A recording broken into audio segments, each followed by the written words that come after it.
You might if you had to join the military, what would you do? Let's say right now that probably be killed. We've all got to go. Let's say there's a big draft, and like regardless of age and any other thing, we've all got to go. It's time to sign up before the draft comes. We know the draft is coming. Where are you going? Where are we fighting? Yeah, where are we going? Wherever Donald Trump wants us to go fight. Probably the Middle East. You got to pick a place. Pick a place. Pesky Middle East. We're going to Iran. Kyle, boots on the ground in Iran. Oh, am I old Woody or peak Woody? This is you right now. Old Woody is funnier. Oh, okay. I want to be a medevac pilot, a helicopter that rescues people. That's what I want to be.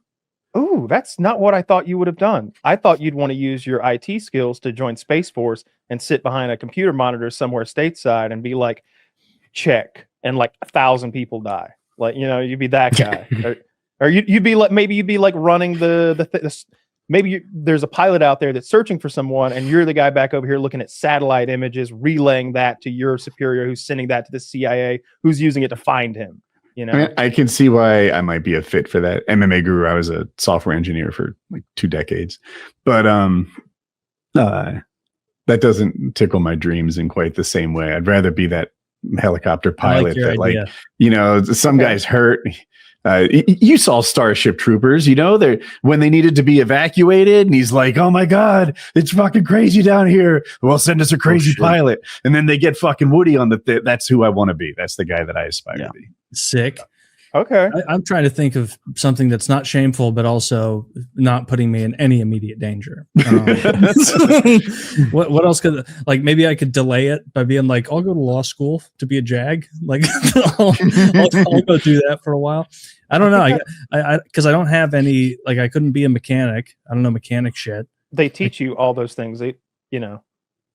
Whatever you want to do, they'll teach you to do. You need so you can just pick a job. No one goes into it knowing how to fix Apache helicopters. They teach you that there. Yeah. Yeah. Probably then mechanic or something where you're away from recruiting 18-year-olds from high school and turning them down because they don't have any avionics experience. That's true. I didn't think about it really. But I was thinking about myself at 35 being like, what Army skills do you have?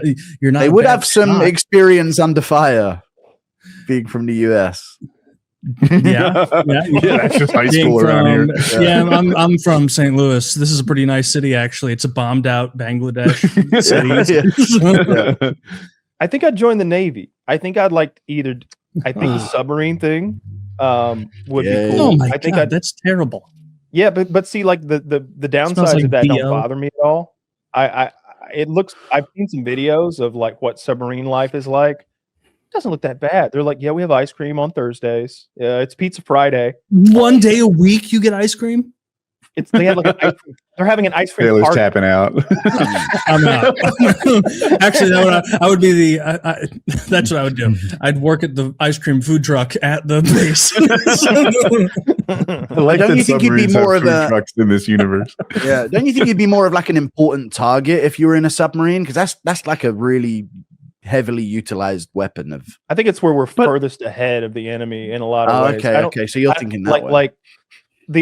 Like Iran's not going to be able to contend with our submarine force. They're probably going to be standing off shooting missiles, depending on what kind of submarine it is anyway. Unless it's like a hunter-killer submarine that's like up above the Antarctic ice, stalking some Russian submarine and just keeping tabs on it. They never do anything. Like they're just chilling in there. I think I could be wrong about this because I definitely don't know what I'm talking about. But I think a lot of Navy jobs are just maintaining heavy equipment. Picture big gears that need daily oiling in the salty environment, decks that need swabbing, things that constantly get repainted. I think there's so many Navy jobs that I just wouldn't find any joy in. Aircraft carrier has, I think, 5,500 sailors on it. Like that's a city, Yeah. Like, there's got to be many jobs on there. I bet 4,000 of those jobs maintain equipment. At least. Yeah. Right? At least. Like the shit goes wrong, if shit goes wrong kind of crew, Like, what the best job there? Guarding the reactor. I want to be the guy who just stands there all day with an MP5. Like, no. I too want 6 fingers. Just guarding the nuclear reactor all day. There's never been an issue. I saw somebody talk about like the safety of nuclear power today. Like no one ever mentions the U.S. has like 80 nuclear vessels that have never had an incident ever, and they've been running them since the 50s. Like it's never had an issue. Did you see that Russian ship was sank? I think it was going to North Korea and it had a nuclear reactor on it. Yeah, it had nuclear reactors for submarines on it. Yeah, and, mysteriously sank. Wow. You know, the darndest things happen. You know, them fish are getting sharp. Yeah, maybe it was a swordfish. People don't think about it. True. In answer to the what would you be in the army question, I would go immediate. Like, I can translate. I would get Duolingo up first thing. The second I heard the country that we were going to, I'm getting fluent in Iranian real quick. Like, I think I could be witty and likable to where I get other languages, but you'd instantly volunteer as a translator with an iPhone? I would learn them, you know? Okay. I think they would find that more endearing, because if you were already fluent in Iranian, they would think this guy's fucking us over, you know?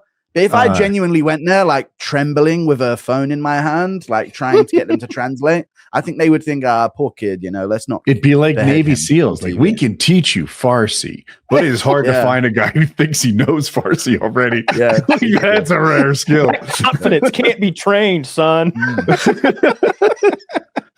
Yeah, I think there's almost a point in being endearingly bad at something in order not to be killed. But I don't know how like forgiving and nice an Iranian military soldier would be in that situation if we were to invade. What country would you want to kill and go to war with? Ooh, we haven't killed whites in so long. We haven't killed whites in my country. We're running out. You guys. You want to give Germany another run? Oh, that's right. Yeah. Somehow I forgot about World War II. Yeah. Let's give the Jerry's another what for? I think the Germans seem a little pompous, and I gotta say, whenever I see them like go way to the right with their Israel support, they're like knocking the teeth out of some German girl because she like said Netanyahu's a killer. They're like beating people in the street who are anti-Israel. It's like, they might need correcting again. Their right-wing parties are heavily Israeli. It's the same thing in the UK as well. The Tommy Robinson guy is Israeli. And he's like the leader of the far right movement. Any like opposition movements or what's happening is very masqueraded with like an Israeli undertone of, you know, garnish. Has the Israeli government managed to convince the UK to give them money too? Are you guys also like? Yeah, I'm sure we do, dude. The UK gives money to fucking Tibet or whatever.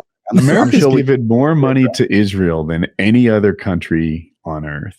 And not just for 1 year. This is like cumulative. Yeah. But when you think about Israel, like they're not a big country. Like, why are their needs that much bigger than China, Russia, Nigeria, India? Like I don't know. It's disproportionate. This is a tiny little country that gets the most money. Or America could go to America, you know, where we paid for it. America. Well, I was thinking of foreign aid, but yeah. You're saying the foreign aid? Israel, number one recipient since 1975, I believe. It's probably since before that. The number two recipient, Egypt. China. Oh. Why? Because we bribed Egypt with money to normalize relations with Israel. So basically, the top two are just Israel and Israel by another name. Yeah. I think there's like that $2 trillion war we fought for them. Yeah. Yeah. There's statistics in the UK. Yeah. Go on. Oh, he's quibbling over like the 25 or 30 billion that we've straight up signed over to Israel over the years when we fought a $2 trillion war and lost like 10,000 Americans for them. Way more than 20 or 30 billion.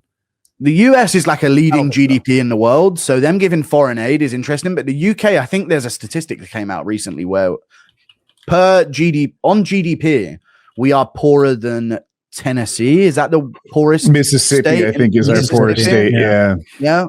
And we are poorer than like if we were a state in America, we would be the 51st poorest state. And we give foreign aid to like a large percentage of countries that are more well off than us at this point.